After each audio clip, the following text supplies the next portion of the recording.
이 시간 우리 하나님의 말씀은 창세기 16장입니다. 우리 7절부터 16절 말씀까지 제가 봉독을 해드리도록 하겠습니다.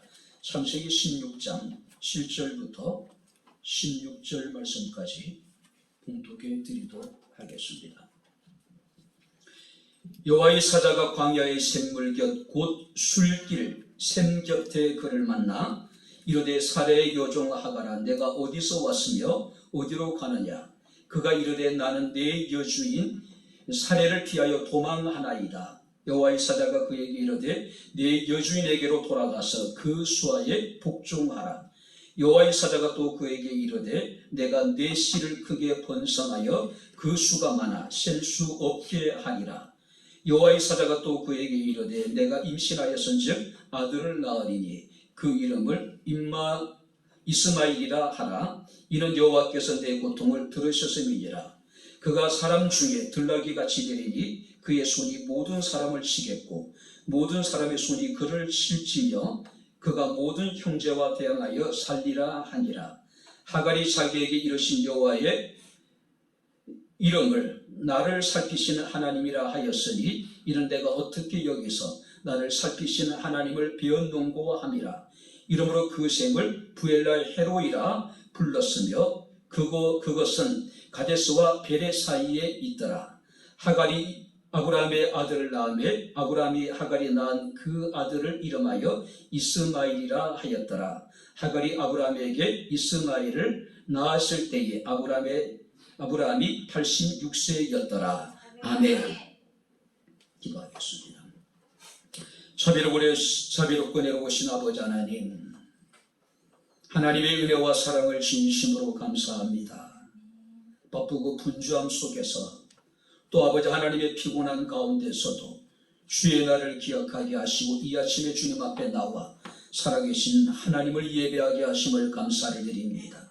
하나님, 이 시간 예배 가운데 종을 통해서 주의 말씀이 선포될진데 말씀이 선포될 때 우리에게 은혜가 되게 하시고 말씀 우리에게 위로가 되게 하시고 지친 영혼들이 주의 말씀을 통해서 새로운 힘을 얻게 하옵소서.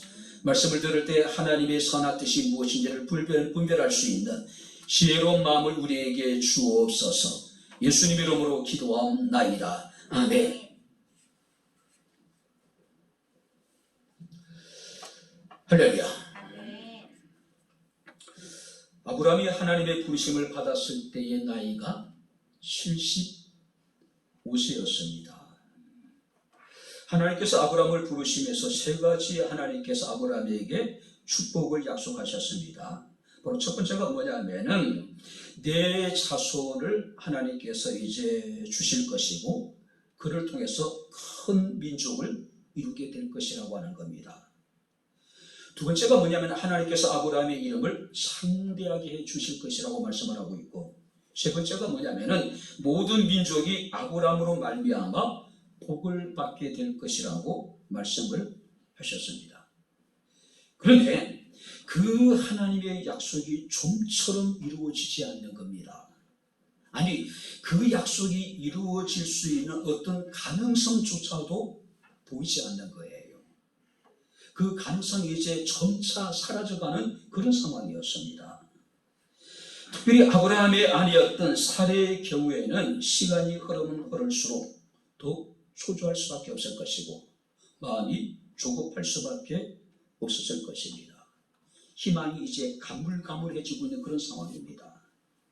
어쩌면 이제 이 사라와 아브라함의 입장에서는 자신들에게서 아이를 낳는다라고 하는 것은 어쩌면 늙은이의 과욕이라고 생각할 수도 있었을 그런 상황이었어요. 근데 우리가 창세기 15장 말씀을 보게 되면은 하나님께서 아브라함에게 다시 나타나셨어요. 그때 아브라함이 하나님 앞에 투정을 합니다.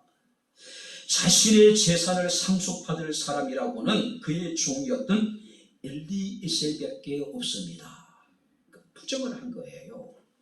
언제 하나님이 너에게 자손을 주시고 그 자손이 큰 민족을 이루게 되고 언제 하나님이 나 이름을 창대케 하시고 언제 하나님이 나로 말미암아 모든 민족이 복을 받겠습니까? 그러니까 터무니없는 것처럼 느낄 수밖에 없는 그런 상황이었단 말이에요. 그때 하나님께서 아브라함에게 말씀하십니다. 그 사람이 너의 상속자가 아니다. 너의 몸에서 태어날 아들이 너의 상속자가 될 것이라고 이야기를 해요. 자, 아브라함은 믿기 어려운 그 하나님의 약속에 마지막 희망을 겁니다. 그리고 이제 16장에 보게 되면은 사레가 바로 그때 아브라함에게 어떤 새로운 제안을 해요. 사라의 어떤 제안이라고 게 뭐냐면은 내게 애굽의 그 여인, 그 몸종이 있는데 그 몸종을 통해서 우리가 후사를 보는 것이 어떻겠느냐. 자, 고대 함무라비 법전에 보게 되면은요, 종이 처리되는 순간에 그 종은 신분이 완전히 바뀌어지게 됩니다. 말이 처리지 아내와 같은 동등한 위치에 서게 되는 거예요. 사례 입장에서는 자신의 몸종이었던 애굽 여인 하갈을 자신의 남편에게 첩으로 주는 것은 굉장히 아마 이제 힘든 결정이었을 거예요. 자, 그럼에도 불구하고 후사를 봐야 되기 때문에, 대를 이어야 하기 때문에 어쩌면은 굉장히 어려운 결정을 하게 된 겁니다. 자, 그리고 이제 성경 말씀을 보게 되면은 아브라함도 이 사례 제안에 대해서 흔쾌히 응해요. 그리고 이제 바로 하갈과 아브라함과 사이에서 이제 드디어 아이가 임신을 하게 됩니다. 그죠? 사례 입장에서는요, 한마디로 완벽한 여인이었죠. 모든 것을 다 가진 사람이었습니다. 출중한 외모를 가졌습니다. 애굽의 그 바로 왕이 그 마음을 설레일 정도로, 또 블레셋의 그랄의 왕이 사라를 보고 마음이 설레일 정도로 굉장히 뛰어난 미모를 가진 여인이었습니다.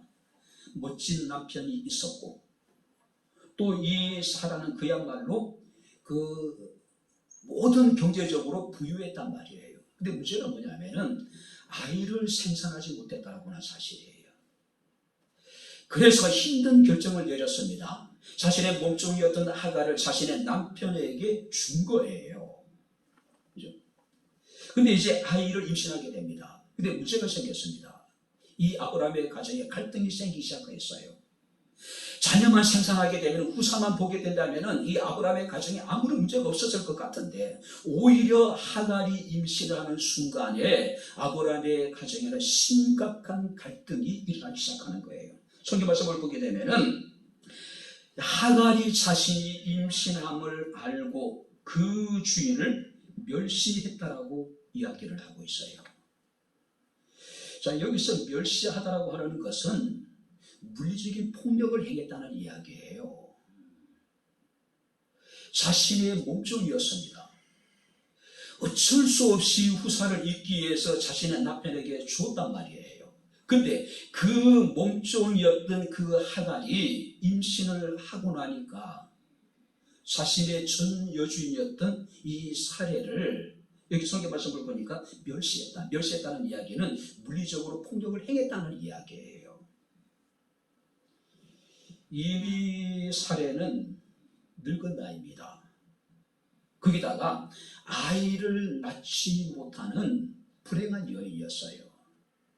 자, 실제적으로 하갈이 이 사례에게 폭력을 행사했는지 안 했는지는 알 수가 없습니다. 어쩌면은요, 상처 입은 사례가 아마 주관적인 어떤 이제 그런 느낌을 느낄 수 있었을 거예요. 그러니까 자신은 늙었고 아이를 생산하지 못하는데 젊은 몸종이었던 하갈이 자신의 남편의 아이를 임신을 했다. 그러니까 모든 것이 불편할 수밖에 없겠죠. 그렇죠? 오늘 아마 이 하갈이 배가 불러올수록 사례 입장에서는 불안감이 커질 수밖에 없었겠죠. 하갈이 평소에 여러분들이 예사로운 말과 그의 눈빛조차도 사라에게는 늘 그 마음을 불편할 수밖에 없었을 거예요. 그래서 결국 이 사례가 자신의 남편 아브라함에게서 투정을 합니다. 원망을 해요. 바로 이 모든 것이 다 당신 때문이다. 그러니까 원래 하갈을 자신의 남편에게 주기로 제안을 한 사람이 자기 자신이었는데 그 하갈로 인해서 자기 자신이 멸시를 당하니까 오히려 이제 모든 책임을 자신의 남편이었던 아브라함에게 지금 전가하고 있는 것을 우리가 보게 됩니다. 그래서 우리가 5절 말씀을 보게 되면은 내가 받아야 할 모욕은 당신이 받아야 옳다. 당신과 나 사이에 여호와께서 판단하시기를 원한다라고 이야기를 하고 있는 거예요. 그러니까 전형적인 우리가 연약한 인간의 모습을 그대로 보여주고 있는 거예요. 최초의 하나님의 어떤 여러분들이 범죄함을 저질렀던 아담과 하와의 여러분들의 모습이 뭡니까? 책임을 다른 사람에게 전가시키는 거죠. 끊임없이 그죠. 바로 이 사례도 마찬가지예요. 자신이 남편에게 제안을 했고 또 남편이 그것을 수용해서 하갈을 첩으로 들이고 그 하갈이 이제 임신을 했는데 그 하갈이 자신에게 불편하다고 해서 이 사례가 자신이 겪는 모든 멸시와 이 모욕이 당신 때문이라고 지금 이야기하고 있는 거예요. 자, 그렇다면은 이 아브라함은 이 상황에서 갈등의 조정자가 돼야 되죠. 근데 이 아브라함은 오늘 자신의 책무를 완전히 방기합니다. 왜냐하면 골치 아프잖아요. 분명히 사례라고 하는 여기 조강지처인 것은 사실입니다. 누구도 부인할 수 없어요. 그러나 하갈 역시 지금요 늙은 아브라함에게 후사를 안기기 위해서 지금 임신을 한 상태예요. 누구 편을 들기도 애매한 상황이었어요. 그때 아브라함이 사라에게 이런 이야기합니다. 당신의 여종은 당신의 수중에 있으니 당신의 눈에 좋은 대로 그대로 행하라. 자, 하갈은 신분이 종에서 이제는 아브라함의 아내가 된 거예요. 두 아내가 지금 갈등하고 있는 겁니다. 반복하고 있는 거예요. 집안이 잠잠할 날이 없었던 거예요. 자, 그런데 비록 종이 이제 신분이 변해서 아내가 되었다 하더라도 그 아내가 투기를 하거나 그 아내가 가정의 문제를 야기할 경우에 그를 다시 종으로 이렇게 이제 돌려보내는 그런 제도가 있고 그게 한부람이 그 법전에 보면 그게 나와 있어요. 고대 사회는 그게 가능했어요. 그래서 지금 아브라함이 이야기하기를 당신의 여종이니까 당신이 알아서 해라. 당신이 다시 하갈을 종의 신분으로 이렇게 이제 만들어 버리는 건 당신 책임이다. 그건 알아서 하라는 이야기예요. 그죠? 성경 말씀하니까 이에 사라가 하갈을 학대했다고 이야기하고 있습니다. 자, 여기서 학대했다는 얘기는 뭐냐면은 응답하다. 무엇에 대한 응답일까요? 하갈이 사례를 멸시한 것만큼 사례 역시도 이제 종이 된 그 하갈에게 그대로 대갚아 주었다는 이야기예요. 결국은 이 하갈이 주인의 집을 도망 나오게 됩니다. 우리 성경 말씀을 보게 되면 그가 이제 광야에서 하나님을 만나게 됩니다. 그때 하나님으로부터 그는 이제 위로를 받게 돼요. 그때 하나님께서 그에게 놀라운 축복을 약속하고 계십니다. 그런데 우리가 13절 말씀을 보시기 바랍니다. 하갈이 자기에게 이르신 여호와 이름을 나를 살피시는 하나님이라 하였으니 이는 내가 어떻게 여기서 나를 살피시는 하나님을 배웠는고 합니다.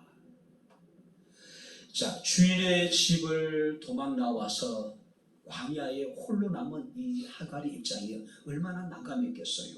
근데 그때 하나님이 이 하갈을 찾아오신 거예요.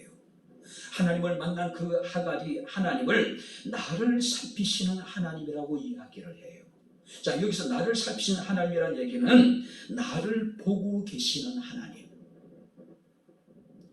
자, 자유를 얻기 위해서 지금 주인의 집에서 도망을 나왔어요. 비록 도망을 나오기 했지만 모든 것이 막막한 상황이에요. 그죠? 이제는 아무도 자신을 돌아보는 사람이 없는 거예요. 근데 하나님이 그를 찾아오셨습니다.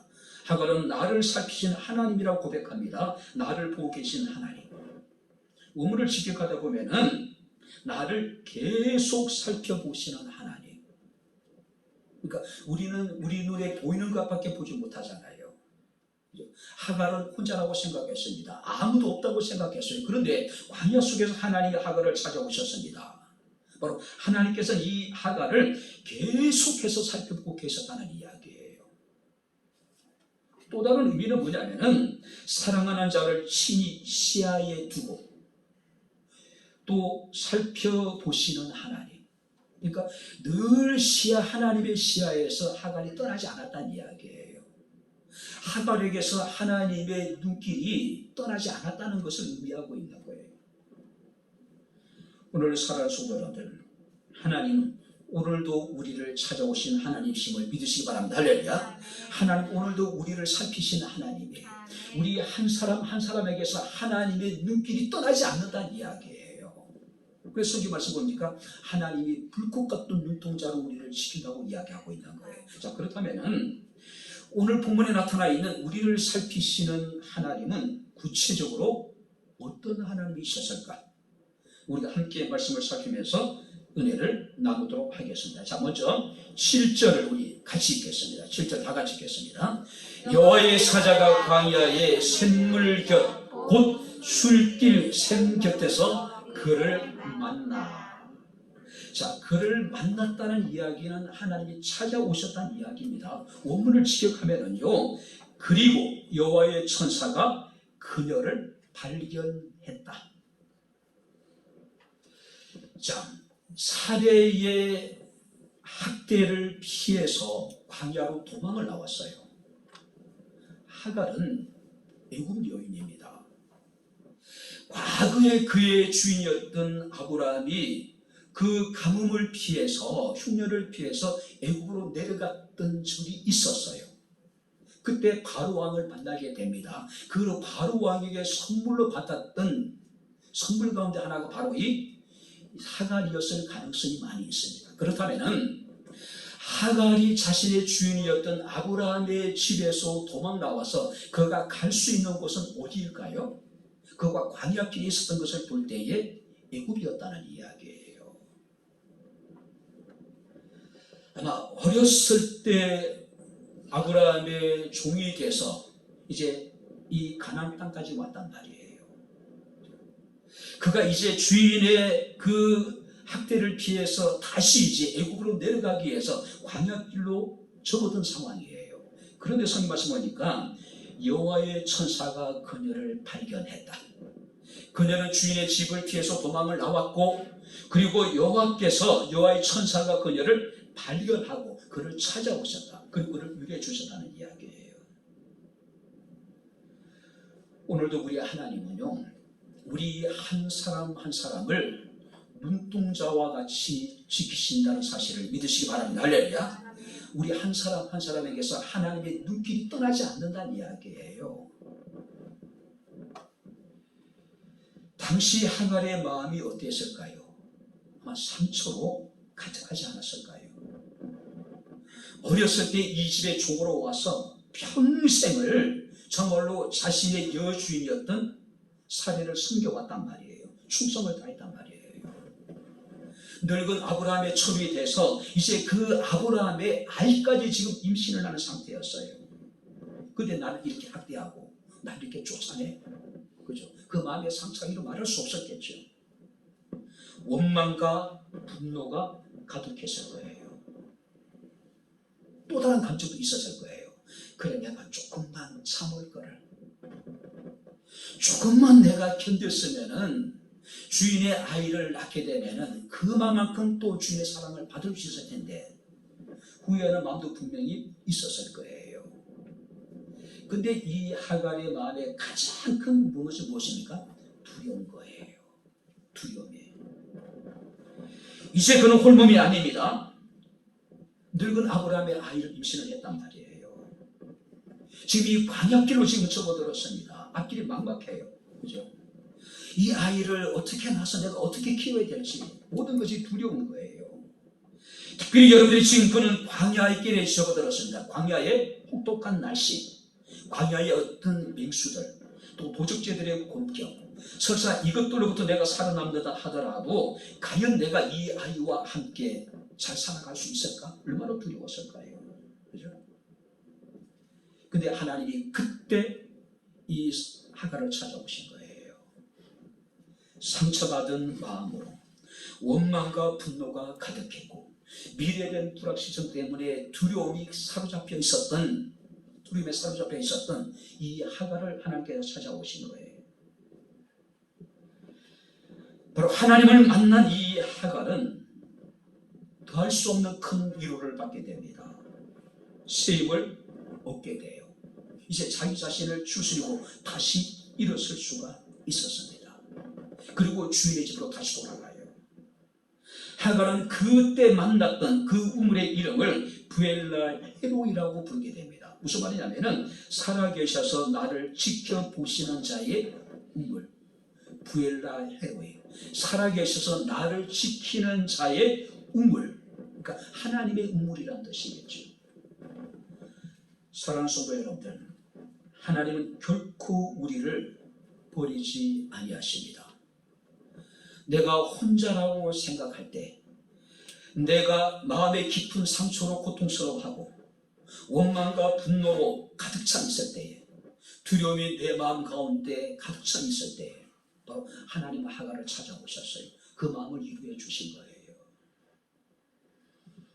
하나님은 성경을 보게 되면 끊임없이 당신의 택한 자들을 찾아오시는 하나님이에요. 그리고 한없이 죄인된 자들이 돌이켜서 하나님께 돌아오기를 기다리시는 하나님이에요. 바로 하갈에게서 하나님은 어떤 분입니까? 찾아오시는 하나님. 마음의 상처로 원망과 분노로 두려움으로 가득 차 있을 때 하나님은 하갈을 찾아오신 거예요. 요한복음 21장 말씀을 보게 되면은 베드로는 예수님을 세 번이나 부인했습니다. 단순히 부인했습니다. 맹세를 하면서 부인했어요. 저주하면서 예수님을 세 번 부인했어요.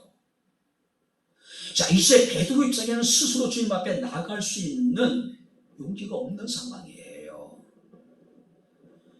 베드로와 그의 제자들이 뭐라고 얘기한 게, 해라 우리가 고기나 잡으러 가자. 더 이상 예수를 따랐던 모든 지난날의 일들을 잊어버리고 이제는 옛생활로 다시 돌아가자는 이야기예요. 그때 예수께서는 베드로를 찾아오셨습니다. 내가 무엇보다도 나를 사랑하느냐 물으셨죠. 이 사람들보다 나를 더 사랑하냐고 물으셨어요. 그리고 내 양을 치라, 내 양을 먹이라고 새로운 사명을 주님께서 맡기셨던 것을 우리가 보게 됩니다. 우리 하나님은 그런 하나님이에요. 상처받은 자들을 찾아오시고 세상의 원망과 분노로 가득 차 있는 사람들을 찾아오시고 두려움에 사로잡혀 있는 자들을 찾아오셔서 그들을 위로하시는 하나님, 그가 우리가 믿는 우리의 하나님이라는 사실을 믿으시기를 주 이름으로 축원합니다. 아담과 하와가 범죄했을 때에 하나님께서 그를 찾아오셨습니다. 아담아 내가 어디 있느냐라고요.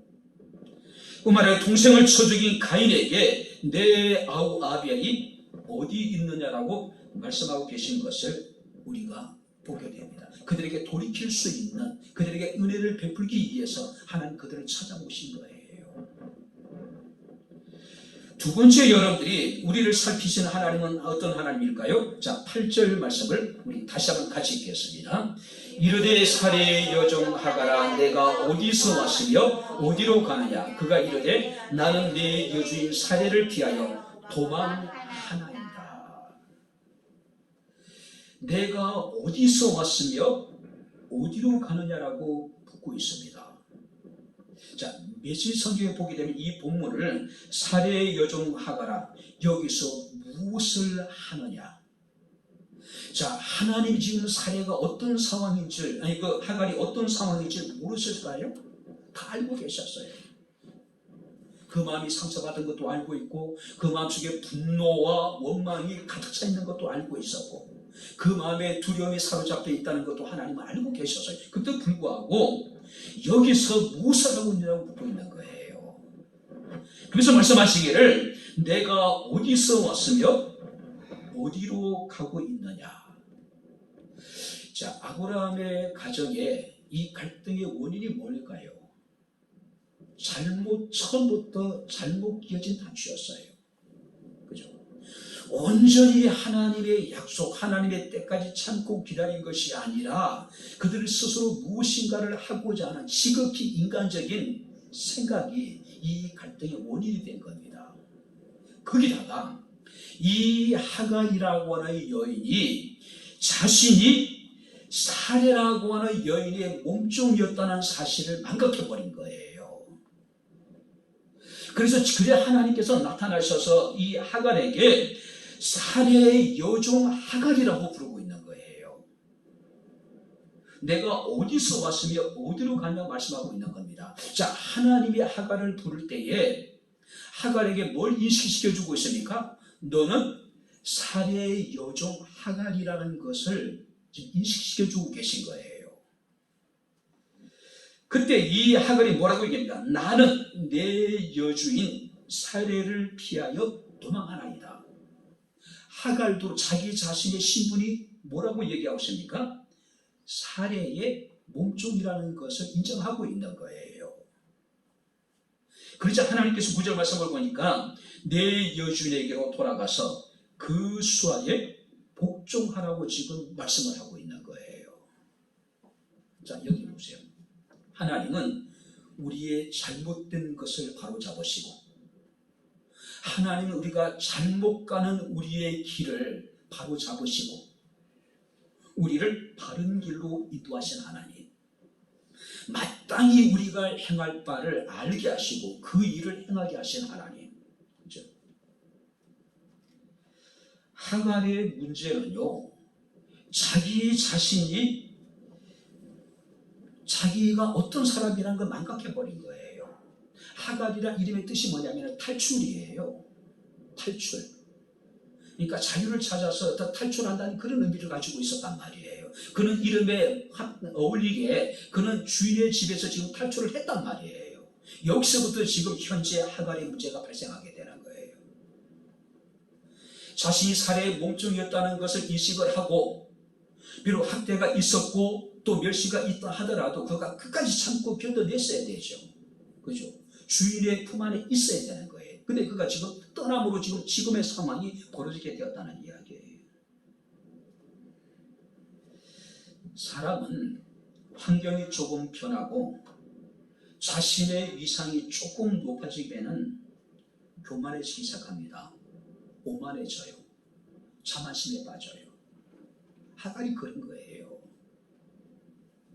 자, 비천한 여주인의 몸종으로서 그는 평생을 여주인을 섬겨왔어요. 이제 그가 그 사례의 배려로 인해 가지고 아브라함의 첩이 됐단 말이에요. 그리고 아브라함의 아이를 임신하게 되었단 말이에요. 그는 교만해졌습니다. 오만해졌습니다. 자만에 빠진 거예요. 그래서 여주인을 멸시한 거예요.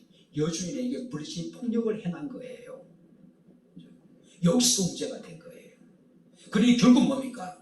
그는 아내의 위치에서 다시 이제 종의 신분으로 전락시켜버린 거예요. 사례가.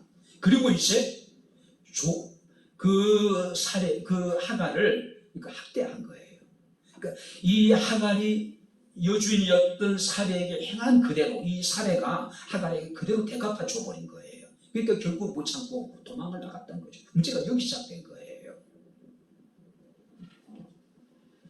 모든 관계도 끼어지고 모든 살길이 지금 막막해져 버린 그런 상황이에요. 그때 하나님 그를 찾아오신 거예요.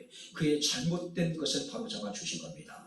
그가 잘못된 길을 걸어가고 있을 때 하나님께서 그 길을 바른 길로 인도해 주신 거예요.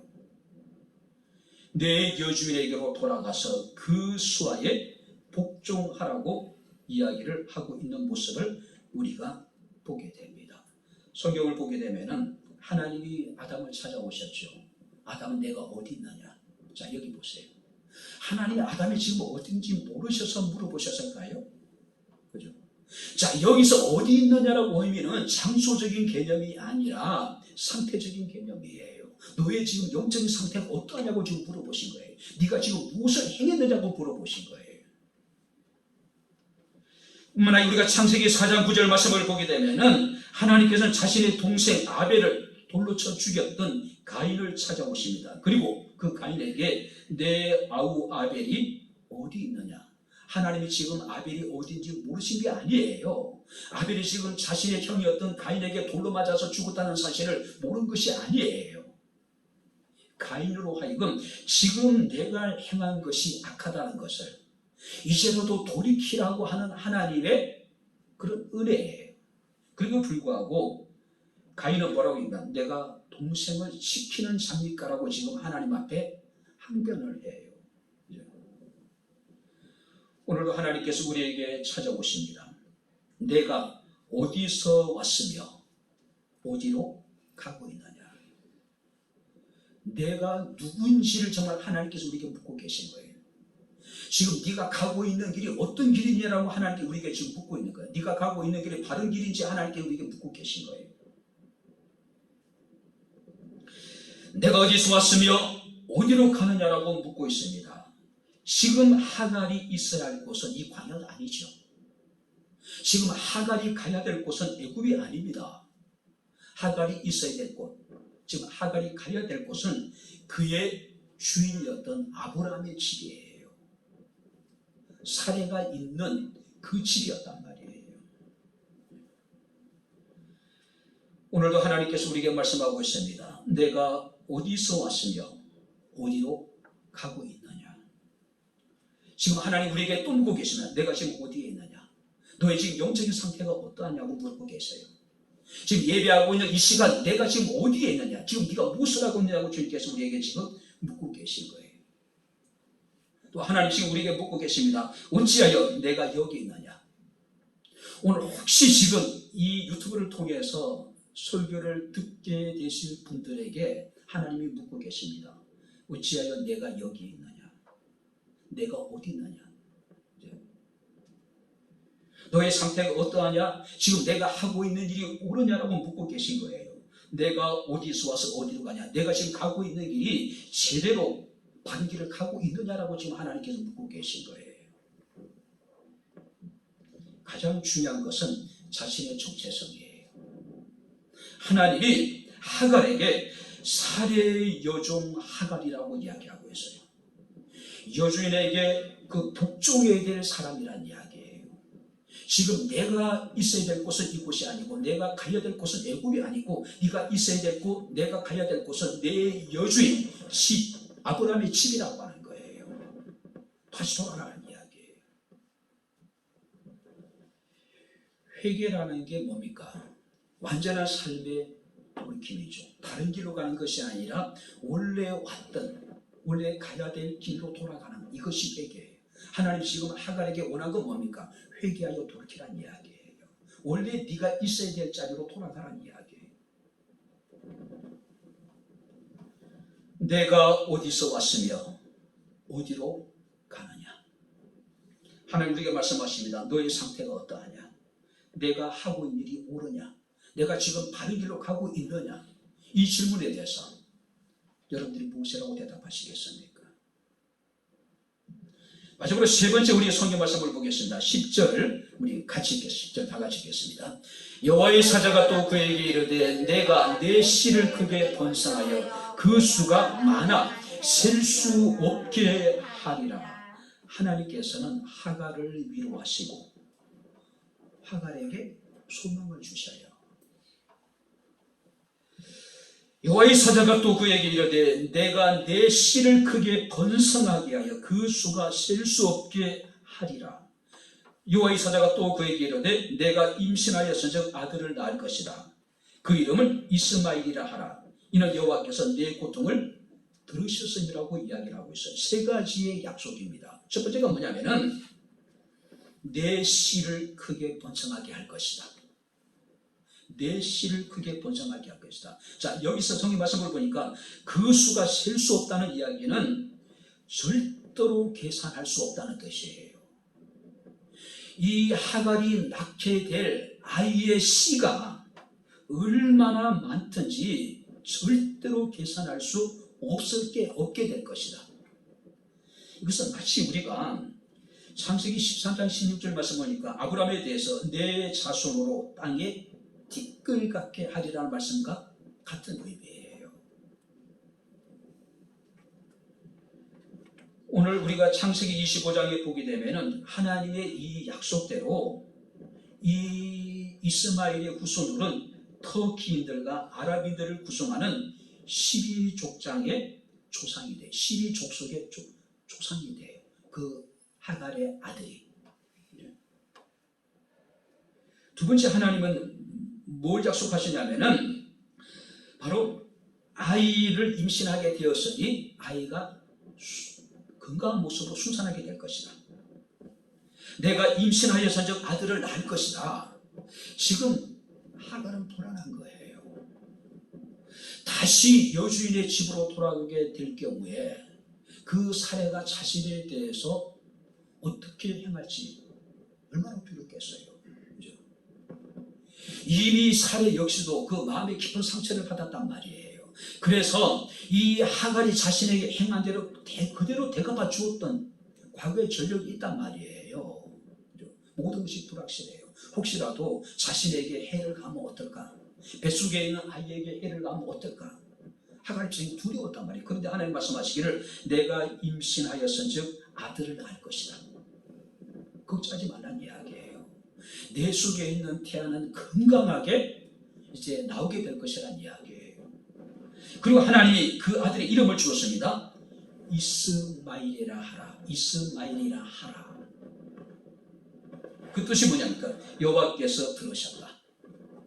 여호와께서 내 고통을 보시고 내 기도를 들으셨으니 걱정하지 말고 집으로 돌아가라는 이야기예요. 마지막 세 번째 약속이 뭐냐면 12절 말씀을 보시기 바랍니다. 그가 사람 중에 들락이 같이 되리니. 자, 여기 보세요. 들락이라고 하는 것은 야생마를 상징하기도 해요. 아랍의 자손들이 드러나게 될 공격성, 그들이 어떤 독립성을 잘 나타내는 말이 이 들락이에요. 다시 말해서 이 하갈이 낳게 될 아이들의 후손들은 열악한 환경 속에서 강력한 생명력을 가지고 그들이 살아가게 될 것이다. 그러니 걱정하지 말라는 이야기예요. 두려워하지 말고 내 주인의 집으로 다시 돌아가라는 이야기예요. 주인에게 복종하며 살아가라는 이야기예요. 오늘 하갈의 입장에서는요, 가장 큰 두려움이 뭘까요? 자기 뱃속에 있는 아이예요. 하갈은요, 이 아이만 지킬 수 있다면, 이 아이만 잘 될 수만 있다면 기꺼이 죽을 각오가 돼 있는 여인이었어요. 이게 모든 어머니들의 마음이잖아요. 근데 하나님께서 그 하갈에게 말씀하시기를 내 씨가 너무 많아서 절대로 계산할 수 없게 될 것이고 내 복중에 있는 아이가 순산하게 될 것이고 그 아이 이름을 이스마일이라고 하라고 하나님이 말씀하셨어요. 그리고 그 아이의 후손들은 들나귀처럼 아주 강력한 생명을 가지고 어렵지만 열심히 살아가게 될 것이다. 잘 살아가게 될 것이다. 지금 그 얘기를 하고 있는 거예요. 이제 하갈의 입장에서는요, 절망 중에도 그가 살아가야 될 분명한 이유를 찾은 거예요. 그죠? 그는 분명히 이제 새로운 사명을 깨닫게 됩니다. 원망과 분노, 마음의 상처, 또 두려움, 그 자리에서 일어날 수 있는 힘을 얻게 된 거예요. 그죠? 모든 길을 다시 되돌아갈 수 있는 용기를 얻게 된 거예요. 무엇이요? 하나님의 약속이. 하나님의 약속이. 지금 복중에 있는 이 아이의 씨가 절대적으로 계산할 수 없을 정도로 큰 적을 이루게 될 것이고 이 아이는 안전한 가운데 태어나게 될 것이고 이 아이의 후손들은 들나귀처럼 강력한 생명력을 가지고 세상을 살아가게 될 것이다. 이제 하갈 입장에서는 두려움이 없는 거예요. 그죠? 세상의 모든 부모가 그렇죠. 자식을 위해서라면 어떤 수모도 어떤 고통도 견딜 수 있는 마음의 준비가 되어 있어요. 자식을 위해서라면. 세상의 모든 부모들은 자식을 위해서라면 온몸이 찢어지고 뼈가 부서지더라도 능히 그것을 감당할 수 있는 것이 바로 부모들의 마음이에요. 그러니 지금 우리나라 부모들 보세요. 그죠? 단 하나 낳잖아요. 그 하나를 위해서 부모들은 자신의 삶 자체를 그냥 쏟아부어 버리잖아요. 자신의 온 삶을 쏟아붓고도 부모들은 더해주지 못한 것에 대해 아쉬움을 느끼는 것이 부모들의 마음이에요. 이제 하갈은 두려운 게 없어요. 하나님이 복중에 있는 아이의 안전에 대해서 완전히 보장해 주셨기 때문에 이제 그는 일어납니다. 그리고 하나님의 말씀대로 자신의 주인의 집으로 돌아가요. 그가 집에 돌아간다 해서 상황이 달라지거나 한 것도 없어요. 그를 학대했던 사례가 그를 기다리고 있습니다. 어떤 수모와 어떤 멸시를 당해야 될지 알지 못하는 상황이에요. 어떤 고통이 자신 앞에 기다리고 있는지 알지 못하는 상황이에요. 근데 그는 이제 두려워하지 않아요. 그죠? 왜요? 하나님이 복중에 있는 자신의 대의 안전을 하는 보장해 주셨기 때문에. 이제 말씀을 정리하도록 하겠습니다.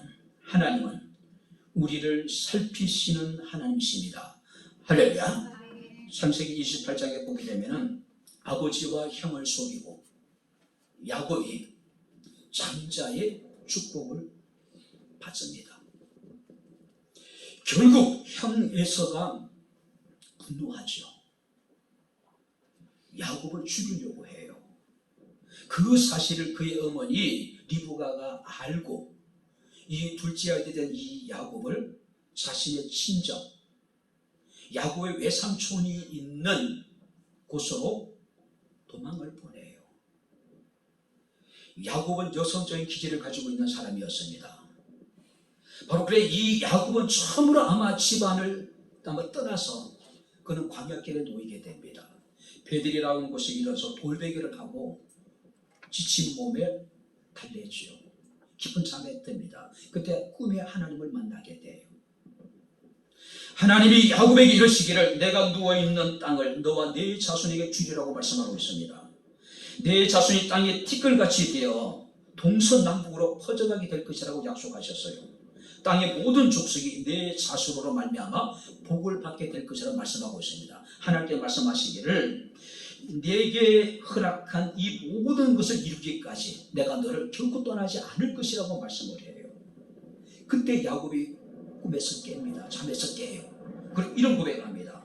여호와께서 과연 여기 계시거늘 내가 알지 못하였다. 한번 따라해 보시면 여호와께서 과연 여기 계시거늘. 자, 여기라고 하는 것은 어떤 곳입니까? 우리의 삶의 현장. 그것이 어디인지 간에 하나님께서 우리와 함께 하신다. 할렐루야. 하나님은 그곳에서 우리를 살피시는 하나님이에요. 우리를 보살피시는 하나님이에요. 하나님은 우리를 찾아오셔서 우리를 만나시고 하나님은 우리로 하여금 바른 길로 가도록 우리를 인도하시고 하나님은 우리를 위로하시고 우리에게 소망을 주시는 하나님. 그래서 우리로 하여금 살아갈 이유를 깨닫게 하시고 우리로 하여금 어떤 절망적인 상황 속에서도 지치지 않고 낙심하지 않고 힘을 얻게 하시고 일어나서 다시 주의 길을 걸어가게 하시는 하나님. 그가 우리 하나님입니다. 하갈은 자신이 만났던 그 샘물을 부엘라 헤로이라고 이름을 명하게 됩니다. 부엘라 헤로이. 나를 살아계신 하나님이 나를 살피시는 그 우물이란 뜻이겠죠. 나를 살아계셔서 나를 살피시는 자의 우물, 하나님의 우물이라고 이야기하고 있습니다. 오늘 부엘라 헤로이, 살아계셔서 나를 살피시는 자, 그 하나님의 은혜를 삶 가운데 누릴 수 있는 저와 여러분들의 삶이 될 수 있기를 주님 이름으로 축원합니다. 기도하겠습니다. 하나님 아버지, 하나님의 은혜와 사랑을 진심으로 감사를 드립니다. 원망과 분노와 두려움, 배신감, 절망적인 상황 속에서 하갈을 찾아오셔서 그를 위로하시며 그의 길을 바르게 인도하시고 그에게 소망을 주신 하나님을 우리가 믿습니다. 아버지 하나님이여, 우리의 삶 가운데 찾아오셔서 우리를 만나주시고 우리를 위로하여 주시고 마땅히 우리가 행할 바를 알게 하시고 우리의 길을 주님께서 친히 앞서 행하시며 인도하여 주옵소서.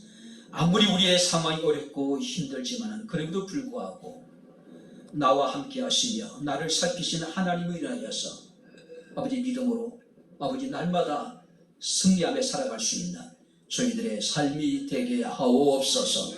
예수님 이름으로 기도합나이다. 아멘. 이제는 우리 주 예수 그리스도의 은혜와 하나님의 크신 사랑과 성령님의 교통교제내제 충만 역사 인도하시니 나를 살피시는 하나님, 그 하나님을 온전히 신뢰하며 온전한 믿음으로 세상을 살아가며 승리하는 삶을 살기를 원하는 주의 사랑하는 모든 성도들 머리머리 위에 저들의 가정과 직장과 사업장과 이 교회와 이 나라 이 민족 위에 지금부터 영원토록 함께 있을지어다. 아멘.